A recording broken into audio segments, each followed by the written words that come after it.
Hey, Tipo here. Ready for some fun English? Let's go.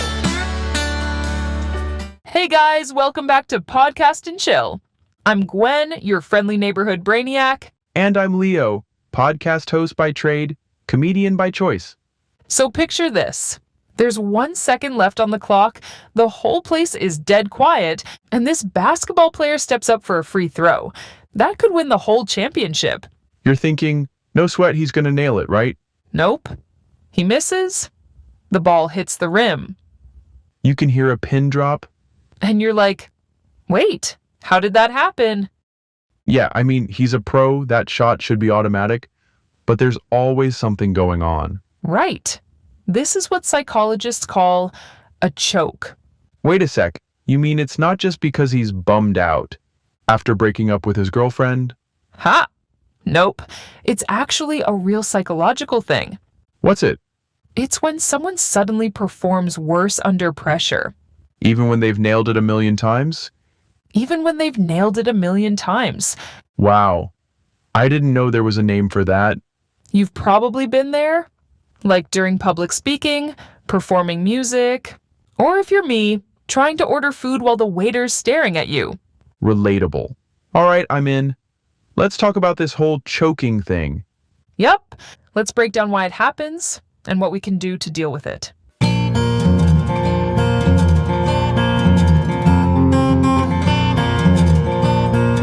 So, Gwen, why does this happen? Psychologists say it comes down to two main theories. Hit me. What are they? The first one is the distraction theory. Tell me more. The idea is, when the pressure's on, we start getting all anxious and full of doubt. So, what exactly is the distraction? It's your own anxiety. Like that Ducci song. Haha, you're totally right. Her song nails it in this case. So what happens when anxiety kicks in? Your brain fills up with thoughts like, what if I mess up? Or everyone's watching. And that eats up your mental space. So you've got no brain power left to actually do the thing. Exactly. One study showed that just being watched can cut your working memory by 10%. That explains why anytime someone says, hey, we're all watching, I immediately mess it up. Same with phrases like, don't screw this up. It's like dropping a mini panic bomb in your head. But smart people don't choke, right? Funny enough, they do. One study found top math students actually did worse on complex problems when they were under pressure. Doesn't need to be a complex math problem for me to do poorly. Don't worry, I'll help you out. But let's talk about the second theory, which is explicit monitoring. Sounds intense. What are we monitoring? Our own body movements. I'm lost. It happens with stuff we've already mastered. What kinds of stuff are we talking about? Like a golfer who's been putting for years, but under pressure, they start overthinking every move. Like what exactly? Like, where's my elbow? Is my wrist lined up right? Is that a real thing, though? Of course, there's a study on this. Researchers saw golf pros perform 30% worse when they were told to focus on their arm technique instead of just aiming for the hole. So overthinking literally makes you worse. Yep. It's called paralysis by analysis. Overthinking causes tension, like your heart beats faster, your muscles get stiff, and, yep, you choke. I've had that distraction a few times.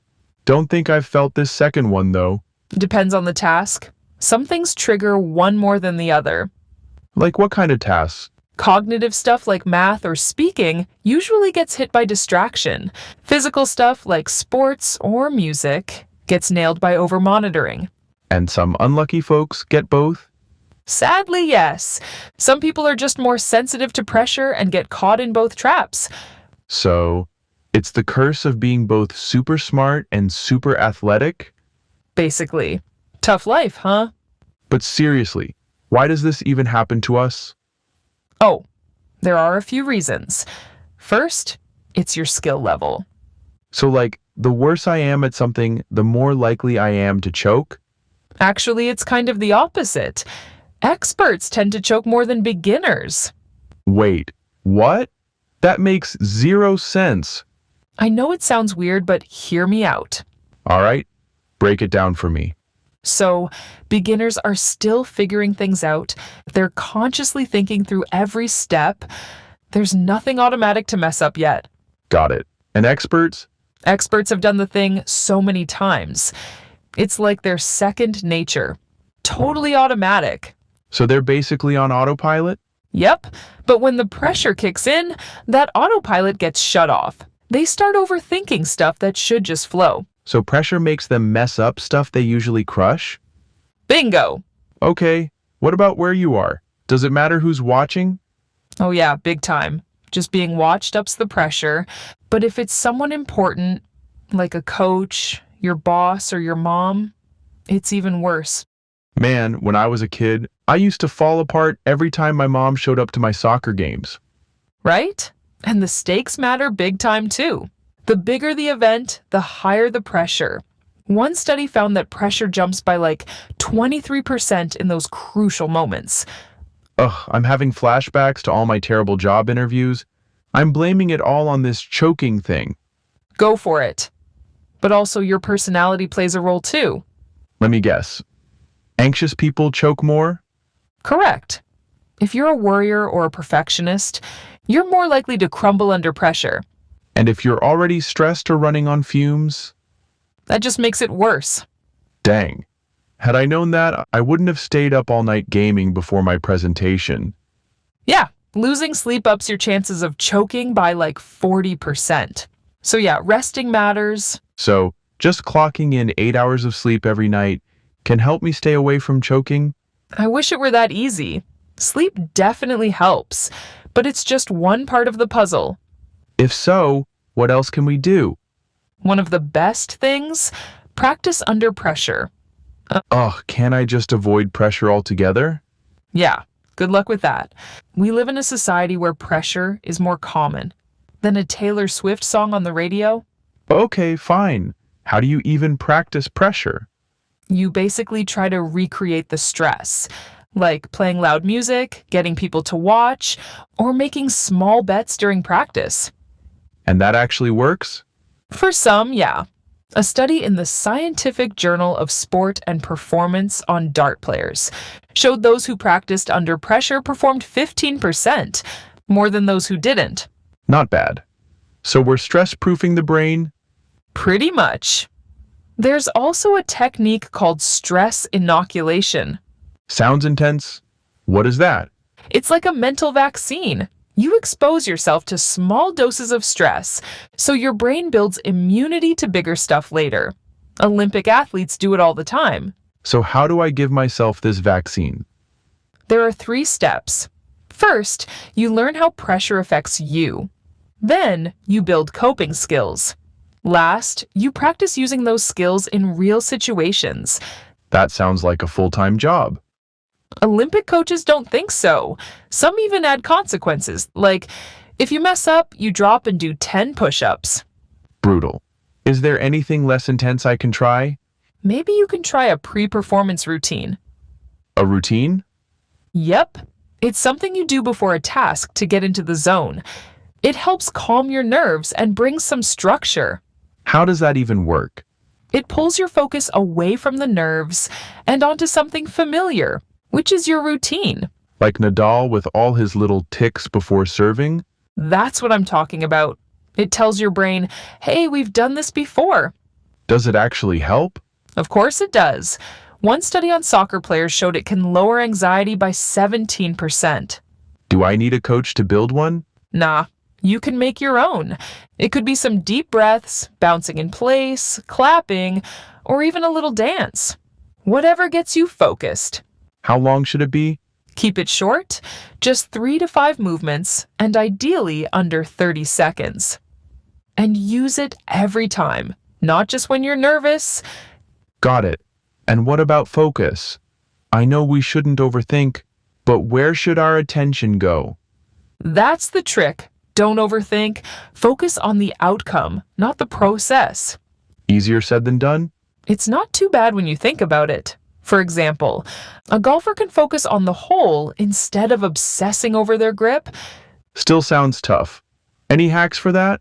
You could try using anchor words, What are those? just quick, powerful words or phrases that ground you, like focus, breathe, or hit it. They bring you back when you start spiraling. Oh, like mental shortcuts. I like that. I know, right? They help switch your brain from panic mode to performance mode. Any other secret weapons? Relaxation and mindset. Yeah. Give me that calm magic. Deep breathing works. Try the 4-7-8 method. Breathe in for 4, hold for 7, exhale for 8. Never heard of that. Sounds chill. Olympic athletes use it a lot. There's also progressive muscle relaxation. You tense and release each muscle group one at a time.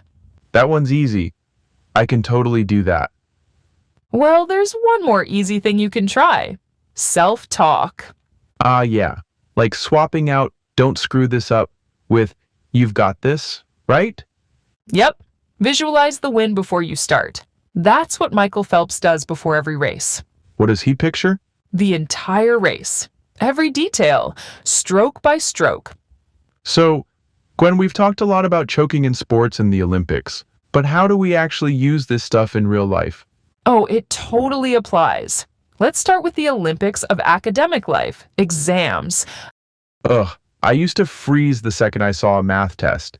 Same, but you can actually train for that. Just recreate the pressure when you study. You mean like hire someone to stare at me while I do math at home? Haha, no need to go that far. Just set a timer, ditch the notes, and go distraction-free while you practice. That's enough. Wait, you really did that back in school? I did, and so did a bunch of people in this study I read. Turns out students who timed themselves while studying boosted their scores by 12%. That's actually impressive. And what about test day? Any hacks to stay calm? Well, do a mini pre-test routine. Stretch a little, take deep breaths, get in the zone. Even something small can help you stay chill. Got it. But what if it's talking that freaks me out? Like public speaking? Same deal. Practice under pressure. Try rehearsing in front of friends, recording yourself, or even just talking to the mirror helps. Right. I heard TED speakers go over their talks 100 times. More like 200, actually. And before they go on stage, they usually have a little ritual, deep breath, quick note check, a little pep talk to themselves. What about job interviews or negotiating stuff? Mock interviews. Get a friend to grill you with tough questions. And I can use that personal routine before the real thing, right? Exactly. You're catching on fast, Leo. What can I say? I'm a quick learner. Just don't forget to focus on the outcome, not the fear. Think about what you want to say, not what could go wrong. Roger. Keep my eyes on the goal, not the nerves. All right, Gwen, before we bounce, how about we break down some useful words from today's episode? Love that idea. Let's start with the word choke. Yeah, not the food kind, guys. In this case, to choke means to suddenly perform badly under pressure, even if you're usually good at something. Like missing an easy goal because you're overthinking it. For example, she practiced her song perfectly but choked during the live audition. Oof, that one hurts. Next up, paralysis by analysis. That's when you overthink every little move and it totally freezes you up. For example, he missed the shot because of paralysis by analysis. He kept adjusting his grip. Been there. Okay, how about pre-performance routine? That's a small set of actions you repeat before a task to calm your nerves. For example, her pre-performance routine includes deep breathing and stretching. Fourth word, anchor word. I like this one. It sounds powerful. It is. An anchor word is a short word or phrase you say to yourself to stay focused. For example, before his speech, he whispered confidence to keep himself grounded. All right, last one, stress inoculation. Fancy term, but it's cool. It means practicing small amounts of pressure now so you can handle the big stuff later. For example, athletes use stress inoculation to stay calm during big games. All right, folks, now it's your turn. But before you comment, Leo and I will go first. Yeah. Question number 1. When was a time you felt like you choked under pressure? I'll go first. Back in college, I froze completely during a big presentation. Even forgot my own name for like 2 seconds. Not fun. Oh, I feel you. Mine was during a live podcast launch. I said, so many times I sounded like a broken record. All right. Question number 2. Which tip from today are you going to try next time you're nervous? Anchor words, pre-performance routines, or stress practice? I'm going with the anchor word. I'm going to whisper focus like a superhero before interviews. I'm sticking with my pre-performance routine. Deep breath, stretch, and a tiny fist bump to myself. Works every time. Now it's your turn. Comment below with your answers. We love hearing your stories. Guys, it's time to wrap it up. But before we go, let's do a quick recap on how to avoid choking. Just 3 things, guys. Practice under pressure, have a solid pre-game routine, and keep your eyes on the goal, not the fear. Super simple, right? Practice with pressure, stay focused, and have a purpose. That's how you get closer to your optimal self. And hey, if we still choke, Then it's not the end of the world. It's just feedback. Choking just means you've got something to learn, not that you're doomed. that's such a good way to look at it. Wish I knew that in high school. Same. So for everyone listening, pick one of these tips and give it a shot next time you're feeling the heat. And let us know in the comments. What's the first one you're going to try? I'm Gwen. And I'm Leo. Thanks for hanging out with us. Catch you next time on Podcast and Chill.